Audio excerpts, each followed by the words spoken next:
Good morning, everybody. Welcome back to another Sleeping Goblin video. Today is going to be talking about Ash Prime and why he is probably one of the best Warframes in the game currently and why you need to get him.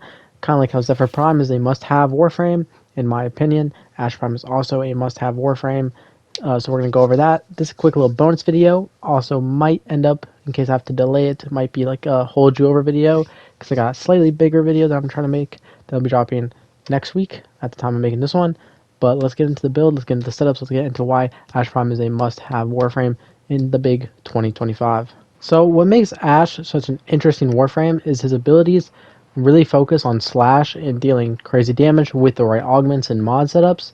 And it's worth a mention that you can get Ash relatively early into the game due to the Duviri circuit. Now there is some luck involved with this, but if you can get him, you can get him pretty early, and he has crazy potential throughout the whole game because he's overall a better version of what Loki could have been.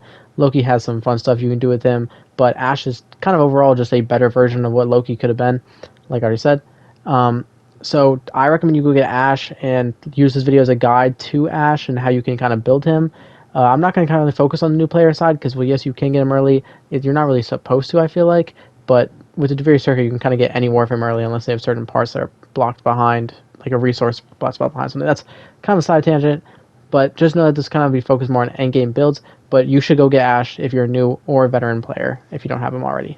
Now let's get into where you get him, for instance. I kind of already mentioned one way, but there's a couple ways. But the two easiest are going to be farming Maniacs, which are a Grineer mob that spawn after a certain point into the game. They'll kind of start spawning. They have a chance to drop Ash parts, but it's kind of low. And the other way you can get him is through the Duviri when he shows up as a circuit option. So just make sure that once you have the circuit, you're checking if you really want Ash, because that's probably the most, like, the fastest way to get him on a consistent way. But if he's just not showing up for you, go farm the Maniacs. But the Duviri circuit is probably the best and easiest way to get him. Now, let's get into these abilities, and then we'll get into the build. Ash's passive inflicts 25% extra slash damage that also lasts 50% longer, so the duration lasts longer of the slash effect. Shuriken, you throw a Shuriken. It's not that good on its own, but with the augment, because augments kind of carry Ash, not going to lie. Smokescreen, basically a worse version of invisibility, except for the augment, which we'll get into. I'm telling you, these augments carry him.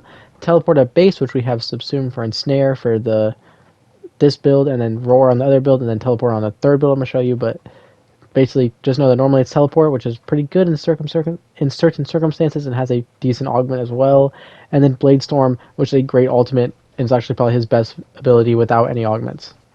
Now that you know where to get Ash and what his abilities do, we can kind of get into the setups, but I hope you understand why I said he's more endgame, because he has a lot of mods that are augments, and you kind of need syndicates for that. And well, yes, you can get those early on. It does take some grinding, since 3 augment mods is 75,000 standing, and when you're a low mastery rank, it's a lot harder to get that. So just understand why I'm not doing an early game build. If you really need that, leave in the comments. I'll try to explain and give you some pointers.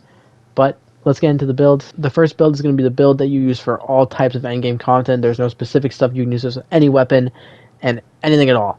So the key to this build is Smoke Shadow Augment and the Seeking Shuriken Augment with 145% ability strength. Why is this? Well, that's because Seeking Shuriken is an armor strip, and at 145% ability strength, you instantly strip all armor. Smoke Shadow makes it so when you're invisible, you get a 150% flat crit chance boost to all your weapons. This is not affected by strength. I tried it. From what I can tell, it's not affected by strength. Then you have Narrow-Minded for the duration boost, Prime Continuity for, again, duration boost. That can be sub for continuity. Intensify for a bit more strength. I also have some red Archon shards for strength as well. If you do not have red Archon shards, I recommend getting a stretch for a strength mod like Augur Secrets. And then you have Rolling Guard for some survivability when you're out of your invisibility, but you should be in your invisibility for most of the like map clearing and whatnot, because why would you not be in your invisibility mode when it gives you a damage boost? Then we don't really have a specific set for Blade Storm, just use Blade Storm as you please. And for this build, I do have Roar subsumed onto it, but you only get about a 40% strength boost from this. That's just because I didn't really see a point to have Teleport, so why not just get a little bit of extra damage? Don't need to do this if you don't want to. Teleport is a decent enough ability and can be useful in certain circumstances. So yeah, this is your everyday type of content build. Go ahead, try it out, and let's get into a more niche build, but it's one that's very similar but also very strong. Next up is the exact same build with small tweaks. We got rid of Seeking Shuriken, replaced it with Overextended. We got rid of Fleeting Expertise, we're running Streamline, and we have Prime Flow and Fleeting Expertise slot. And those are the two big changes. So I'm not going to go as in depth because you don't really need it. The reason for this though is because we didn't need any strength on this build, because the whole point of this build is to use a flat 150% crit chance to boost the glaive, and then ensnare to bring all the enemies together. You can use any kind of explosive, but I used the glaive. That's why it's a glaive nuke. And then you just kind of watch everything explode, watch the map get cleared. The rest of the abilities, same basis, but we have a heavy emphasis on duration and strength this time, with less of an emphasis on strength and efficiency. Plus, I should mention the two arcanes. Arcane Fury is a melee boosting arcane, and then Bolt Augmented boosts your strength a little bit more. This just because a little bit extra strength never hurt nobody, and it was on the other build, and I was just copying and pasting the configs and then making the adjustments I needed to. This is more of a niche one, but give it a shot. Let me know what you guys think. This is one I actually did the Netrocell gameplay with, and then Void Cascade was the all content if I remember correctly, but they might both be this build, but the all content I have played in is definitely better for most other stuff.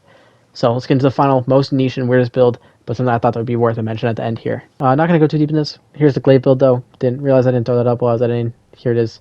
Copy and paste it. Enjoy it. And then finally we have a very wacky one-shot teleport build. This build will one-shot level 155 bomb birds on steel path filters in Simulacrum, which is what I had to test on. I just did threw this one kind of very quickly together because I didn't have anything here, and I thought, well, I might as well try this teleport rush augment.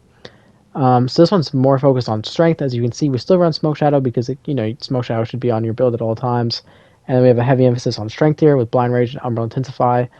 Teleport Rush increases your parkour velocity every time you get a finisher, and also keeps your invisibility up every time you get a kill with the teleport finisher. And you literally can one-shot Steel Path enemies with the teleport finisher bonuses. So yeah, if you want to try this, here's this build. I'm not going to go too deep into it because it's kind of just like a throw. Go ahead and give it a shot. But yeah, you can literally one-shot Steel Path guys with this, but it doesn't work on Thrax. That's why it doesn't really work for all content, but definitely give it a shot if you want to. And that's that. This Ash Prime, the Master of Shadows / and weirdly crits. Hope you guys enjoyed.